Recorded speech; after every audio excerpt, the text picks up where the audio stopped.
Selamat datang kembali di channel GT Crown. Pada video kali ini kita akan membahas seputar ShopeePut. Udah lama juga kita tidak bikin konten tentang ShopeePut ya. Jadi khusus pada hari ini kita buat konten ini untuk ShopeePut ya, sebagai aspirasi driver yang saya sampaikan melalui video ini untuk pihak aplikator, kira-kira begitu ya. Nah, karena kemarin saya mengikuti sesi kopdar offline pertama dari Shopee untuk Kota Medan ya, ShopeePut untuk Kota Medan, dan topik pembicaraan kemarin di ShopeePut itu hanya seputaran tentang akan diberlakukannya ShopeePay, di mana nanti akun driver itu sinkron dengan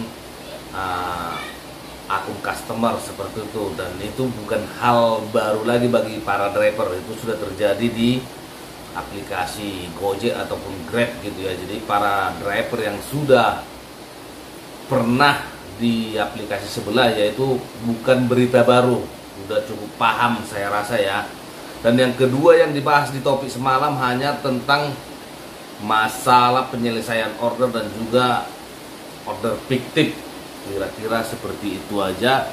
Dan itu juga udah hal biasa, udah makanan kita sehari-hari di jalanan ya, tentang order fiktif itu. Jadi tidak begitu wow gitulah yang topik daripada kopdar semalam. Tapi yang saya tangkapin di situ, di saat kita kopdar semalam, justru di saat di sesi tanya jawab itu ya, dimana banyak keluhan dari driver itu ya, yang merupakan ya sebuah aspirasi dari para driver untuk aplikator, supaya ada perbaikan ataupun tanggapan dari aplikator tentang masalah-masalah yang terjadi di lapangan. Justru saya tertariknya di situ semalam di sesi tanya jawab, bukan di topik kopdar tersebut, karena itu udah hal biasa ya. Jadi itu yang perlu didengarkan aplikator, makanya saya sampaikan juga melalui video ini. Mudah-mudahan ada pihak ShopeePut yang menonton ya, bahwa yang paling banyak dikeluhkan driver-driver Anda sekarang ini di lapangan itu masalah teknis ya, masalah teknis menjalankan order tersebut. Dimana yang pertama itu masalah titik maps ataupun GPS daripada akun itu ya. Itu nggak tahu ya apakah itu kesalahan di akun driver ataupun di akun customer. Tapi kalau menurut saya sih di akun customer sepertinya yang perlu harus di-upgrade. Nah, di mana si customer tersebut ya membuat alamat pengantaran itu sudah tepat gitu ya. Nah, saya di jalan ini nomor sekian gitu ya. Nah, ternyata di maps driver itu, di akun si driver tersebut, itu titiknya itu tidak tepat gitu. Bisa 3 kali lipat atau lebih perbedaannya ya, perbedaan daripada titik maps yang dibuat sama si customer. Itu yang paling utama sekarang ini yang perlu dibenahi aplikator, karena itu sangat berpengaruh untuk tarif ongkirnya ya. Ya kadang dari si customer setelah kita hubungi, oke, mau menambahi ongkosnya, tapi sebagian juga ada yang ngotot bahwa dia sudah membuat alamat yang benar, dan ternyata ya kita cek ya alamatnya benar, cuma titik mapsnya itu tidak tepat gitu. Jadi kita tidak bisa menyalahkan si customer ya, tetap kita biarpun menggerutu, mau tak mau harus kita antar orderannya. Itu hal pertama yang aspirasi daripada driver yang perlu dibenahi aplikator. Di mana salahnya itu yang pertama. Yang kedua, yang paling banyak dikeluhkan driver sekarang ini itu di saat aplikasi, di saat ngeblast gitu ya, di saat ngeblast, baik itu hujan ataupun tidak hujan, tapi di saat ngeblast ataupun kita bilang di saat banyak orderan itulah, jadi terjadi ngeblast. Jadi saran dari saya pribadi ya, dan juga bincang-bincang saya dengan kawan-kawan lain di jalanan ya, itu seharusnya aplikator itu membuat suatu apa ya, regional atau rayonisasi gitu, atau radius. Jadi maksudnya di sini seperti yang saya buat ini ya, itu seharusnya aplikator bisa membatasi jarak penjemputan gitu ya, umpamanya 3 km. Nah, di luar dari 3 km driver itu, di luar dari 3 km di radius ini, seharusnya driver itu tidak bisa dapat gitu. Jadi dibuat sejenis rayon 3 km ya, supaya ya tidak ya mengatasi ini ya, caranya seperti ini, harus dibuat seperti ini. Karena apa? Rata-rata kalau sudah lebih dari 3 km penjemputan itu, banyak driver itu kesal, dongkol, dan akhirnya memilih meng-cancel orderan. Karena apa? Karena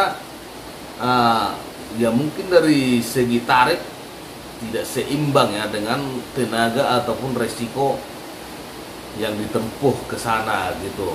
Itu yang pertama yang dikeluhkan para driver, bagaimana dari pihak aplikator menanggapinya ini. Dan juga kalau bisa ditanyakan driver ya, di saat ngeblast, kalaupun penjemputannya jauh, seharusnya ada istilah lonjakan argo ya, lonjakan tarif. Itu udah berlaku di aplikasi sebelah. Kalau memang aplikator itu mendeteksi bahwa orderan itu rame dan akan mengakibatkan ngeblast, maka bisa diatasi dengan cara lonjakan argo ya, lonjakan argo bagi driver. Jadi driver itu jadi semangat gitu ya.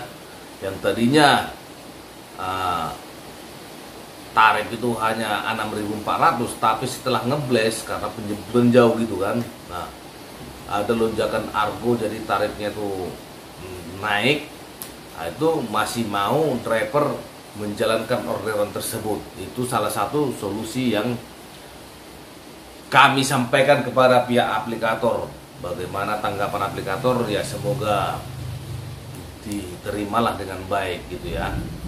Dan yang ketiga, masalah yang belanjanya di atas 200.000.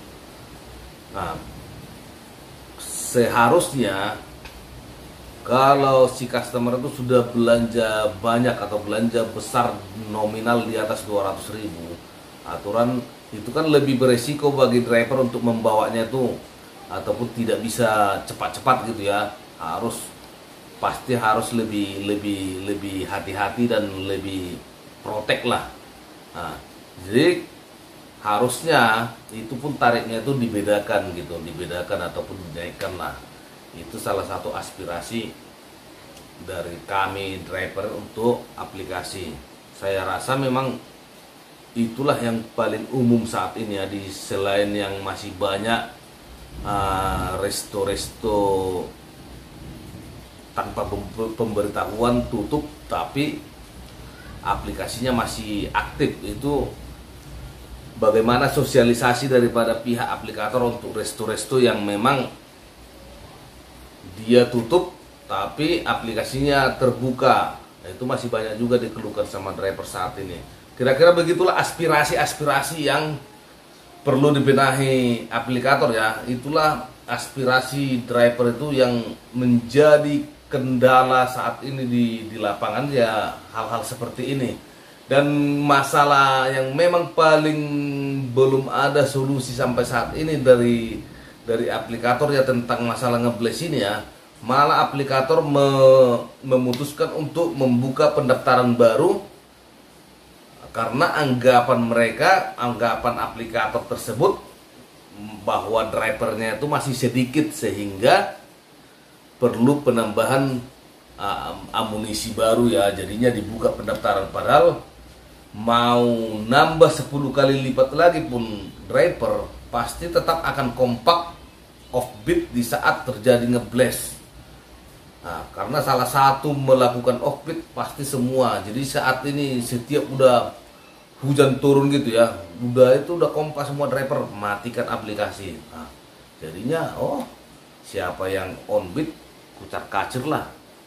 Apalagi tidak ada pembatasan radius penjemputan itu ya. Itulah kira-kira yang perlu saya sampaikan melalui video saya sebagai aspirasi kami dari para driver untuk pihak aplikator, bagaimana tanggapan dari aplikator ataupun bagaimana solusi untuk mengatasi hal tersebut. Kami tunggu sesegera mungkin supaya kita ini bekerja dengan senang hati dan juga lebih sejahtera dari segi penghasilan gitu ya. Oke, mungkin video saya sampai di sini dulu. Sampai jumpa lagi di video selanjutnya. Untuk itu jangan lupa tetap dukung channel ini dengan cara subscribe dan juga share ke teman-teman kalian, supaya Anda orang pertama mendapatkan notifikasi video terbaru dari City Crown.